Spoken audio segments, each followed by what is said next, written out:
So, first off, I don't particularly care about whether Trump receives proper quote unquote credit for this raid, which resulted in the death of Abu Bakr al Baghdadi.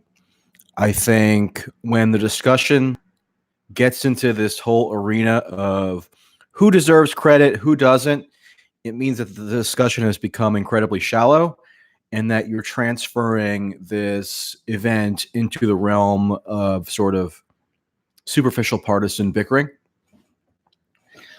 But I think it is still worth noting that the media's response to this death of the person who is being described as the number one most wanted man in the entire world has been somewhat suspiciously muted. And it causes me to think back to the death of bin Laden in 2011, which was sort of announced in a similar fashion. The news broke late at night. I believe it was on a Saturday night, if I'm not mistaken. So you actually have a similarity even there. But when bin Laden died, you had not when he died, I should say, when he was killed extra legally, you had an outpouring of patriotic fervor. You had everybody in the media cheering. You had people running out onto the streets and chanting USA, USA, and basically running around and parading and having patriotic parties, essentially. And not only that, the media essentially transmitted the claims of the Obama administration about the nature of the bin Laden raid almost uncritically. And so the narrative around the bin Laden raid became firmly implanted in the public mind, even though shortly afterwards, the entire narrative fell apart. So initially, John Brennan, now of Russiagate fame, but then the director of the CIA, he spread a litany of talking points about how bin Laden had been engaged in a firefight. John Brennan, excuse me, was not the CIA director at the time. He later became the CIA director. That bin Laden had used one of his wives as a human shield, and that Obama and Hillary and the rest of the administration members who were assembled there in the Situation Room had been watching a live feed of the operation in progress, which is not true. So the key facts around the raid that had been promulgated to the public after bin Laden was killed were almost entirely wrong. And then on top of that, later on, you had more in-depth assessments of the raid show that almost every aspect of it was close to a fabrication. Seymour Hersh in 2015 wrote a long and then controversial, I guess still controversial, piece essentially alleging that the raid was not this daring mission that came out of nowhere, but it was directly facilitated by Pakistani intelligence. And that the storyline that had been whipped up by the administration and aided by the media was just wrong.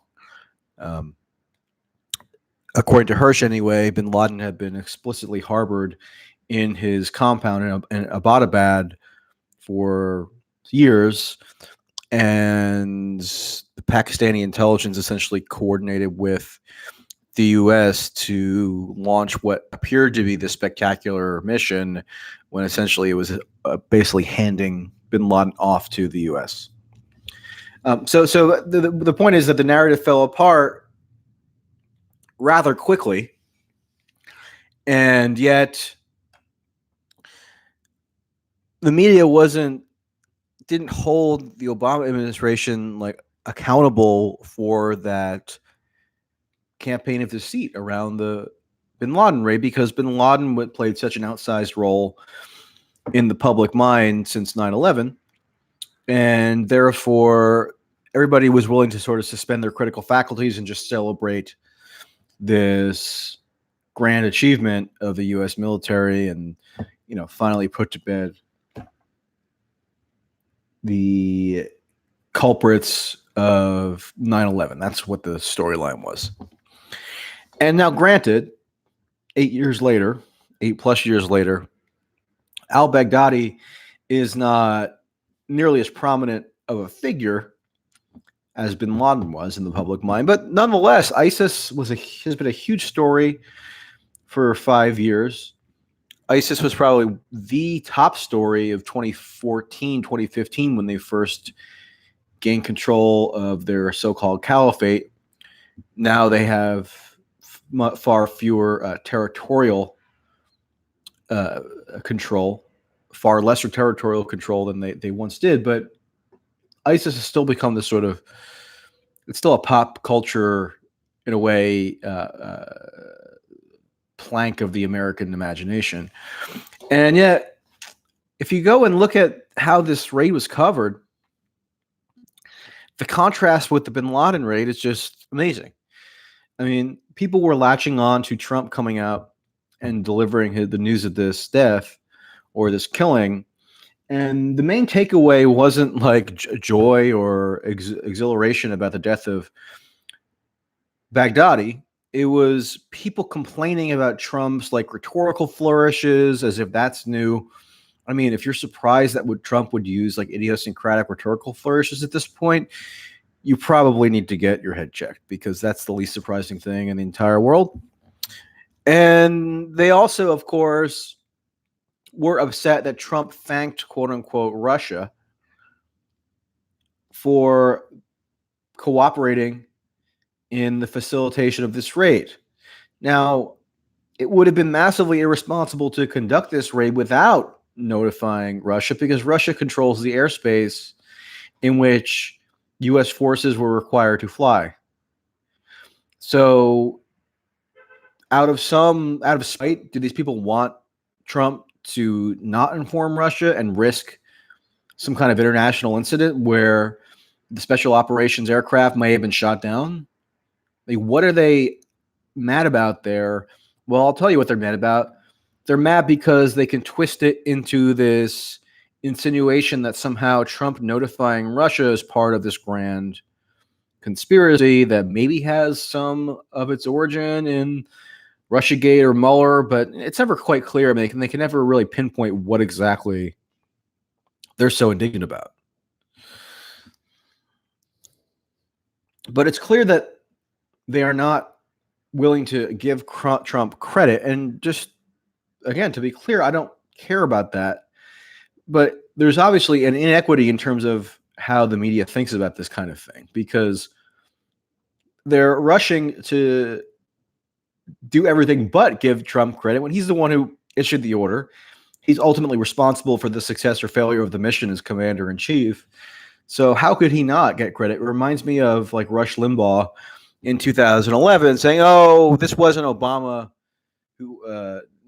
Obama doesn't deserve any plaudits for ordering the bin Laden raid. It was all about the military, the intelligence services." Well, okay. I mean, if that's what you think, you got to apply it evenly across the board.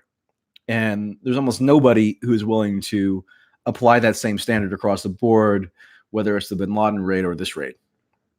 The New York Times had a story today, which was amazing. It had an amazing clause in it.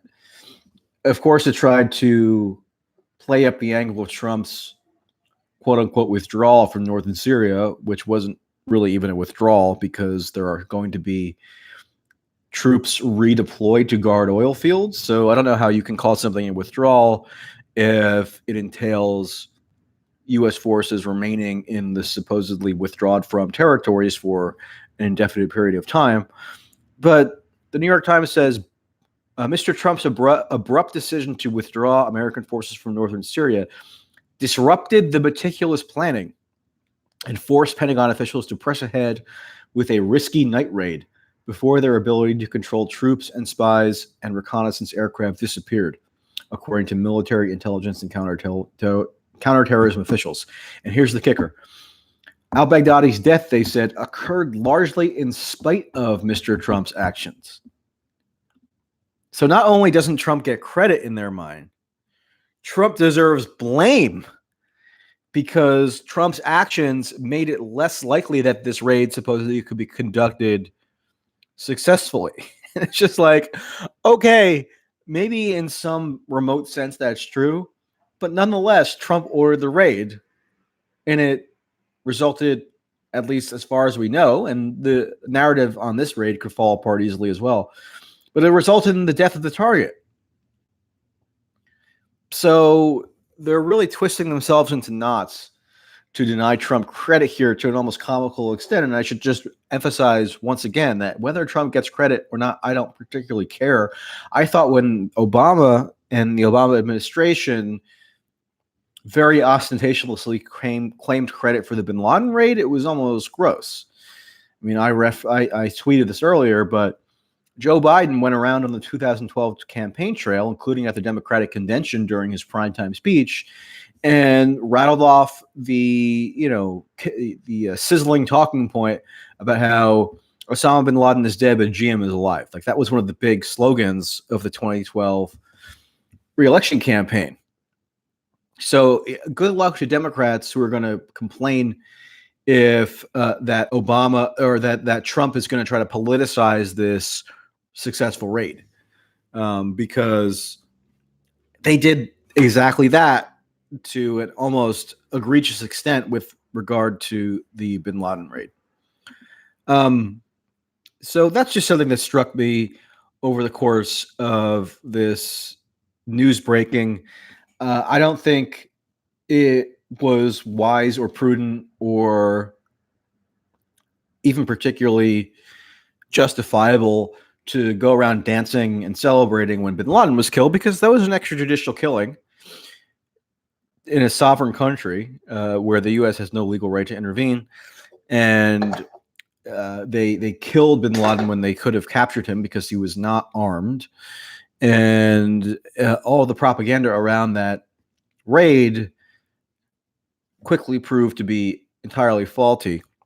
So the idea that you're going to celebrate this as like the pinnacle of American statecraft is absurd, and a similar case can be made for this. I mean, al-Baghdadi may be dead, but there's going to be a new crop of al-Baghdadis fairly soon, and you can be almost certain of that, because the U.S., as a pillar of its policy in that region, has fueled and empowered extremists, so that even if they no longer have a physical caliphate, they could easily reemerge, and probably under a new name or under new auspices with maybe a different theological twist.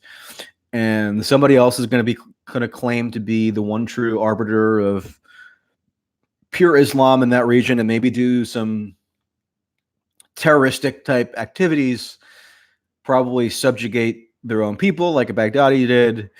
And we're going to be back in this vicious cycle. So there's nothing much to celebrate here, even if Baghdadi was evil, which he pretty clearly was. I mean, you can go look at his theological pronouncements and understand that he was promoting a brutal form of Islam, which enabled him, per his sort of deranged outlook, to commit mass rape, to subjugate religious minorities, basically commit genocide, and just wreak havoc. So it's no defense of Baghdadi's persona or his political or religious ambitions to say that celebrating it as this sterling achievement is kind of nonsensical. Especially because it's just one singular episode. Whereas if you look at the totality of U.S. foreign policy, it almost guarantees that we're going to go through many, many further episodes like this in the not too distant future. But the shallowness of some of the commentary is really what made me